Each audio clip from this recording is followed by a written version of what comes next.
Shalom bien-aimés, aujourd'hui nous allons entamer un nouveau sujet que j'ai intitulé l'appel de David, le choix de Dieu. Nous allons prendre nos Bibles dans le livre de 1 Samuel chapitre 16, c'est jusqu'au verset, du premier verset au verset 13, mais ici nous allons lire seulement deux versets, le premier et le 6e verset. Je lis au nom de Jésus. L'Éternel dit à Samuel, « Quand cesseras-tu de pleurer sur Saoul? Je l'ai rejeté afin qu'il ne règne plus sur Israël. Remplis ta corne d'huile et va, je t'enverrai chez Isaïe, Béthléemite, car j'ai vu parmi ses fils celui que je désire pour roi. » Verset 6. Lorsqu'ils entrèrent, il s'est dit, en voyant Eliab, certainement loin de Dieu est ici devant lui. Et l'Éternel dit à Samuel, ne prends point garde à son apparence et à la hauteur de sa taille, car je l'ai rejeté. L'Éternel ne considère pas ce que l'homme considère. L'homme regarde à ce qui frappe le regard, mais Dieu le regarde au cœur. Voilà.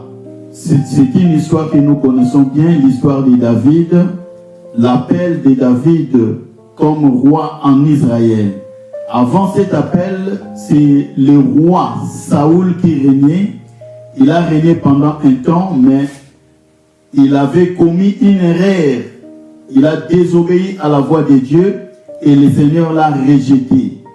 Dieu parla maintenant à Samuel de pouvoir lui donner un autre roi qui régnera en Israël. Il lui a révélé une vérité profonde. Il a dit, j'ai choisi un homme selon mon cœur. C'est lui qui va diriger le pays. Pourquoi il a dit ça? Parce qu'au premier verset, la Bible nous dit, l'Éternel dit à Samuel, quand cesseras-tu de pleurer sur Saoul? Donc, Samuel, quand Saoul a péché devant Dieu, il est venu avec le message que Dieu l'a rejeté, mais il est retourné chez lui, il continue à prier pour lui, à demander la faveur de l'Éternel, et le Seigneur lui a dit, ça ne sert à rien de continuer de pleurer parce que je l'ai rejeté. Je ne changerai pas, il ne sera plus roi en Israël. Il lui a recommandé de prendre de l'huile et de l'amener pour oindre un nouveau roi. Il avait compris que Dieu avait pris une décision et il ne pouvait plus reculer. Donc, il devait maintenant aller chez Isaïe dans sa maison pour oindre le nouveau roi. Cet homme était David. Il était un jeune berger oublié dans les champs. Il avait l'habitude d'aller paître les troupeaux de son père. Et ces jours-là où le prophète était venu dans leur maison, il était absent, il n'était pas là. Alors, là où les hommes regardent l'apparence, Dieu regarde le cœur. Dieu ne voit pas de la même manière que nous. Cette histoire est une histoire qui nous enseigne que le choix de Dieu ne dépend ni de notre position, ni de notre popularité, mais ça dépend du plan de Dieu, du dessein de Dieu. Tout ce que lui, il a résolu faire, tout ce qu'il avait préparé déjà d'avance, c'est ce qu'il va accomplir. Non selon les hommes, selon ce que nous voulons, mais selon ce que lui-même Dieu veut dans notre vie. Nous avons 4 petits points que je vais expliquer dans ce message. Le premier point, je l'ai intitulé « Quand Dieu te choisit, personne ne peut prendre ta place ». Quand tu es le choix de Dieu, Dieu te choisit pour quelque chose que tu dois faire dans la vie, personne ne peut prendre ta place. C'est Dieu là, t'a vu, et il a mis tout en toi pour que tu puisses réaliser les plans ou les projets que lui-même a pour l'humanité. Samuel ici est arrivé dans la maison d'Isaïe pour oindre le futur roi d'Israël. Là, il a trouvé 7 fils. Ces 7 fils défilèrent devant lui, mais il n'y avait personne. En les regardant comme ça dans l'apparence, tout semblait qualifié, fort, beau et impressionnant. C'était des gens qui étaient capables à la vue seulement comme ça. Tu diras que non, le roi est ici. Comme lui-même, le prophète Samuel avait dit, certainement le roi est ici. Mais l'huile d'onction n'a pas bougé. Ça n'a pas coulé. Pourquoi? Parce que malgré la présence de ces 7 personnes qui étaient devant lui, celui que Dieu avait choisi n'était pas là. Il n'était pas présent. Donc l'onction d'huile devait couler seulement et uniquement quand la personne que Dieu a choisie sera présente. Alors Samuel a posé la question étonnante. N'y a-t-il plus d'autres fils?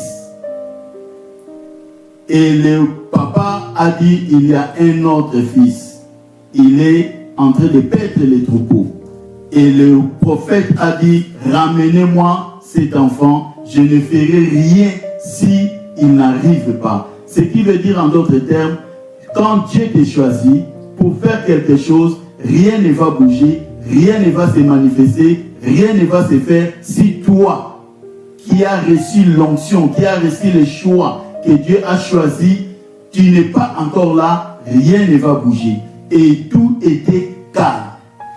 Tout s'est arrêté. Alors que les prophètes étaient venus et la population aussi était venue pour sacrifier à l'Éternel un animal. Mais comme lui n'était pas là, il a dit on ne fera rien. Donc cette question a révélé une réalité très profonde que nous devons comprendre. David a été oublié. Personne n'a prêté attention à lui, alors que Isaïe savait, il savait que le prophète devait venir pour une mission, oindre le futur roi d'Israël. Alors il devait demander à David aussi de rester, de ne pas aller. Mais on l'a laissé, il est parti. Les gens peuvent t'oublier. Les gens peuvent t'éloigner. Ils peuvent t'oublier et te mettre de côté à l'écart, te rejeter. Mais si tu es le choix de Dieu, ne crains rien, tu feras de grandes choses dans la vie et le Seigneur sera glorifié. Donc lui, il a été oublié par son père, non seulement par son père, mais par tout le monde. Ce qui est étonnant, même dans l'organisation de cet événement historique, il a été oublié. On n'a même pas pensé à lui. Mais Dieu se souvient de lui, Dieu pense à lui, Dieu le pointe pour qu'il puisse régner. Donc aussi longtemps que David n'était pas là, comme je l'avais dit, rien ne va se passer parce que la personne que Dieu a choisie était absente. Donc l'onction attendait seulement sa présence. Et le ciel attendait aussi son arrivée. Quand il viendra, il sera là. Et le ciel bougera maintenant et tout sera maintenant sur marche. Car la destinée attendait son apparition.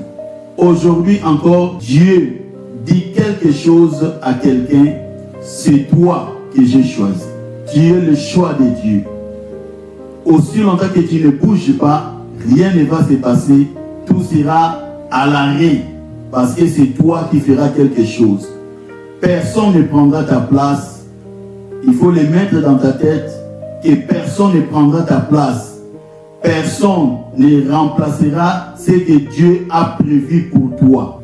Même si les hommes t'ignorent, même si ton entourage ne te reconnaît pas, il ne connaît pas ta valeur, Dieu n'a jamais oublié. Il n'a jamais oublié ton nom. Il te connaît bien et il t'a placé pour que tu puisses faire l'œuvre par laquelle il t'a appelé. Le deuxième point, je l'ai intitulé « Ne combat jamais celui que Dieu a choisi ». Il est très dangereux, bien aimé, de combattre celui que Dieu a choisi. C'est comme si tu es en train de combattre Dieu lui-même. Une erreur grave de lutter contre la grâce de Dieu, la grâce que Dieu a déposée sur la vie d'une personne, c'est très dangereux, comme je l'ai dit, parce que lorsque Dieu élève quelqu'un, notre rôle n'est pas de les combattre, mais de les secourir, de les soutenir, afin qu'il aille en avant, afin qu'il réussisse sa mission. Parce que si tu le fais, tu ouvres les portes pour ta vie, pour l'élévation et pour la réussite, pour ta propre vie. Dieu verra que non, tu es en train de soutenir son œuvre pour que l'œuvre aille en avant. Ne sois pas comme Eliab qui était jaloux de son frère. Il a cherché à le décourager et à l'humilier. Quand David se présenta, il commence à demander, que ferons-nous de celui qui tuera ces Goliaths? Et son frère est venu pour l'empêcher de profiter de cette opportunité afin d'entrer dans son temps, dans son époque. Parce que c'était une opportunité. C'était un combat de singletons qu'il devait livrer avec Goliath. Mais son frère l'a empêché. Il y a beaucoup de gens aussi de cette même manière qui agissent comme Eliab. Ils sont là pour nous empêcher d'accéder à notre destinée, pour faire l'œuvre de Dieu, pour accomplir la vision que le Seigneur a donnée à chacun. Tu verras que ton propre frère qui vient pour te faire du mal, il veut t'empêcher, il veut te détourner de la voie, il veut t'humilier. Bien-aimé, aucun homme ne peut arrêter ce que Dieu a décidé. La décision a été donnée par Dieu lui-même. Il a proclamé que c'est toi qui feras la chose. Alors, attache-toi à Dieu. Parce que combattre celui que Dieu élève revient à s'opposer au plan de Dieu que Dieu a donné à cet homme-là. Si tu vois quelqu'un progresser dans sa vie, tu le vois en train de progresser dans le ministère, dans ses études et dans chaque carrière de sa vie, réjouis-toi avec lui, encourage-le, aide-le à avancer, à réussir. C'est ça le secret. Nous sommes obligés non pas de combattre la personne, mais de l'encourager, de l'aider à avancer, à réussir dans la vie. C'est comme ça que la grâce de Dieu se manifestera aussi dans ta vie et tu seras toi aussi, tu ouvriras la voie et le Seigneur t'aidera dans tes projets, dans ce que tu entreprends. C'est vraiment important. Le secret de la réussite, c'est lorsque tu appuies l'autre, tu l'aides à réussir, à avancer dans la vie. C'est comme ça que nous allons réussir aussi dans nos vies. Le troisième point, je l'ai intitulé « La jalousie ferme les portes, l'honneur les ouvre ». Toute personne qui est jaloux de l'autre, il ferme la porte pour sa vie. Toutes les portes qui ont été ouvertes, que les opportunités qu'il devait avoir dans la vie, il ne le verra plus. Et l'honneur ouvre les portes. Quand tu honores les autres, quand tu aides, comme je l'ai dit, ça, tu vas ouvrir les portes pour ta vie. La grâce que tu connais, tu reconnais chez les autres, si tu reconnais que Stella a une grâce, cette grâce-là que tu reconnais, que tu te mets pour l'aider à avancer dans la vie, ça peut devenir une porte ouverte pour ta propre vie, pour ta propre destinée. Je vais donner un exemple clair. Dans Actes des Apôtres, chapitre 2, nous voyons les disciples réunis. Tout le monde était dans le même endroit. Ils ont été tous revêtus, remplis du Saint-Esprit. Le même esprit, et cet esprit-là les a aidés, chacun dans son travail, dans sa mission. Tout le monde avait le même esprit, mais chacun avait une mission différente. Le même esprit, mais les missions n'étaient pas pareilles. chacun avait sa mission à lui et c'était différent des autres. Et le même esprit agit en chacun, mais de manière particulière. Donc, personne ne pouvait combattre l'autre parce qu'ils avaient tous le même esprit et ils devaient tous travailler pour un bien commun, pour l'avancement du royaume. Et si nous voyons aussi Jean-Baptiste dans sa vie, la Bible nous dit, après avoir baptisé Jésus, il a déclaré qu'il croisse et que je diminue. Qu'est-ce qui s'est passé? Il a baptisé, Jésus-Christ a reçu son baptême, il est parti et Jean-Baptiste est resté. Ses disciples ont vu Jésus en train de baptiser. En réalité, ce sont ses disciples qui baptisaient. Alors, les disciples de Jean-Baptiste sont venus pour dire à Jean-Baptiste que nous avons vu Jésus-Christ en train de baptiser les gens. Jean-Baptiste a dit qu'il croisse et que je diminue. Donc il a accepté, il s'est humilié, il a compris que c'est le temps de Christ et il ne peut pas l'empêcher. Il a compris que l'élévation de Jésus n'était pas là pour une menace, pour menacer sa vie. Au contraire, c'était l'accomplissement du plan de Dieu. Comment aujourd'hui, nous, serviteurs de Dieu, nous nous battons entre nous. Nous, enfants de Dieu, nous nous battons contre nous. Quand tu vois l'autre en train d'avancer, de réussir, allez, tu viens pour chercher à les détruire. Il y a même des commérages, tant d'histoires qui se font pour empêcher l'autre, les enfants de Dieu. On a tous le même esprit, comme les apôtres ont reçu le même esprit. Bien que les tâches étaient différentes, chacun avait sa particularité. Et l'œuvre de Dieu, tout ça c'était pour l'avancement de l'œuvre de Dieu. Mais comment aujourd'hui, nous, enfants de Dieu, au lieu d'avancer l'œuvre de Dieu, nous sommes en train de nous battre entre nous. Ici, nous voyons l'exemple de Jean-Baptiste avec cette humilité qu'il avait et la grandeur spirituelle qu'il avait. Aujourd'hui, on n'en trouve pas. Il y a même de ces hommes de Dieu, des serviteurs de Dieu qui s'empoisonnent. Ça, c'est vraiment quelque chose d'étonnant. Ça ne peut pas se faire. Mais beaucoup de gens aujourd'hui, ils sont en train de progresser dans l'œuvre de Dieu, mais les autres sont venus pour les empêcher d'aller en avant, pour les empêcher de réussir. Il y a d'autres qui ne travaillent même plus, ils ne sont plus dans l'œuvre de Dieu. Ils sont restés à la maison, ils ne font rien. Pourquoi? Parce qu'il y a eu des combats. Il y a des combats. Les autres ne veulent pas le voir continuer à œuvrer. Non, ce n'est pas bien. On doit abandonner cette vie. On doit laisser cette vie et donner la chance, la grâce, la faveur à chacun de pouvoir continuer à œuvrer dans l'œuvre de Dieu et avancer l'œuvre de Dieu. Cela est vraiment important. La grâce de Dieu est là pour nous tous et nous sommes obligés de nous soutenir entre nous pour faire avancer l'œuvre de Dieu. C'est ça ce qui est important pour nous. Le quatrième et dernier point, la bataille commence avant la manifestation. Bien-aimés, ici nous voyons le combat de David. Ce combat a commencé avant qu'il ne soit roi. Il n'était pas encore roi, les combats avaient commencé.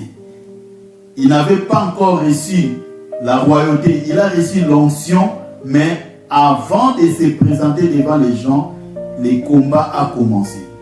L'ennemi voit parfois les signes de ta destinée avant que tu ne les voies. Tu ne l'as pas encore vu, mais l'ennemi a vu. Il sait que tu as une étoile. Il sait que tu as une destinée. Le Seigneur t'a appelé pour faire de grandes choses. Mais toi, tu ne le sais pas encore. Mais l'ennemi est là, sur le terrain, il commence à combattre. C'est pourquoi beaucoup de ceux-là qui combattent les hommes de Dieu, qui combattent ceux qui ont reçu la vision, ceux qui ont reçu l'ordre de faire quelque chose, ils sont en train de combattre Dieu et cela n'est pas bon. La Bible nous montre comment le roi Hérode, en sachant que Jésus-Christ est né, il a fait par tout moyen pour tuer Jésus. Parce qu'il avait vu son étoile. Il a vu son étoile briller. Voilà pourquoi on dit la bataille commence avant même la manifestation. L'ennemi est là pour t'empêcher de réussir. Il est là pour empêcher que tu puisses entrer dans ta destinée. Mais toi, comme c'est l'appel de Dieu, tu dois tenir. N'abandonne pas, ne te délaisse pas, mais continue toujours à foncer dans la vision que le Seigneur t'a appelé à faire. Les combats, bien aimés, les combats que nous sommes en train de traverser aujourd'hui ne sont pas forcément liés au temps présent. Ce n'est pas seulement lié à notre présent, à ce temps où nous sommes, mais ils sont liés aussi à notre avenir. Ils voient l'avenir, ils voient plus loin. Toi, tu vois aujourd'hui, tu regardes ce qui se passe aujourd'hui, mais eux, ils voient de loin. Ils savent déjà que là, vous allez obtenir des victoires, des succès, et le Seigneur va t'utiliser puissamment. Voilà pourquoi ils viennent souvent pour empêcher que tu puisses réussir. Aucune force des ténèbres, mes bien-aimés, ne peut annuler ce que Dieu a décrété. Tout ce que Dieu a mis en toi, quand tu étais encore enfant, avant de naître, comme le prophète Jérémie, la Bible nous dit, Dieu l'a vu lorsqu'il était avant, dans le ventre de sa maman, avant qu'il ne soit né, avant qu'il ne soit formé dans le ventre, il a déjà été déclaré prophète des nations. Ce qui veut dire que Dieu avait déjà tout préparé. Et comme tu es la personne que Dieu a choisie, a mis tout le potentiel dans ta vie, tu réussiras. Attache-toi à ce Dieu-là. N'abandonne pas car tu es le choix de Dieu. Tu es le choix de Dieu. Dieu t'a pointé, Dieu t'a choisi pour accomplir une grande mission. Bien-aimés, l'histoire de David nous rappelle une vérité puissante que nous devons retenir dans nos vies. Dieu ne choisit pas selon les critères des hommes. Il ne choisit pas selon les critères des hommes. Les hommes peuvent t'oublier, mais Dieu ne t'oubliera jamais. Les hommes peuvent te rejeter, t'éloigner de leur vie. Ils peuvent te décourager. Mais Dieu ne décourage jamais. Dieu est approuvé par le ciel. Et le Seigneur va t'aider à réussir quoi qu'il en soit. Même si tu es resté seul, Dieu est avec toi. Et il fera tout possible pour que tu puisses réussir. Tu peux être caché aujourd'hui, mais tu régneras demain. Refuse la jalousie, refuse de te comparer aux autres, refuse de combattre ce que Dieu a élevé. Reste attaché à Dieu, tu réussiras et le Seigneur te bénira. Que Dieu vous bénisse. Père Céleste, je te suis reconnaissant pour ta grâce et ton amour. Merci pour ce message que tu nous as parlé sur les choix que tu as fait, Seigneur mon Dieu, à chacun de nous.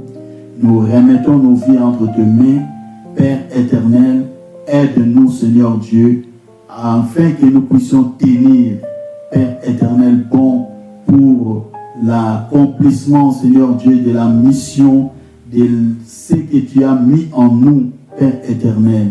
Nous voulons l'accomplir. Nous voulons marcher avec toi, Seigneur mon roi, comme tu l'as fait, Seigneur Dieu, avec les apôtres, comme tu l'as fait, Seigneur Dieu Tout-Puissant, avec le prophète à l'ancienne alliance, comme le Seigneur, tu nous as ordonné, Père éternel, de le faire, Seigneur Dieu Tout-Puissant, dans nos vies. Nous nous remettons entre tes mains. Donne-nous la force, Seigneur Dieu, de pouvoir marcher avec toi, de pouvoir vivre ta présence et que nous puissions profiter de toute opportunité qui se présentera devant nous afin de réussir, Seigneur Dieu, notre destinée. Nous nous abandonnons à toi. Aide-nous, Père éternel. Manifeste-toi puissamment dans nos vies au nom puissant de Jésus-Christ, notre Seigneur. Merci, Seigneur Jésus-Christ. Amen.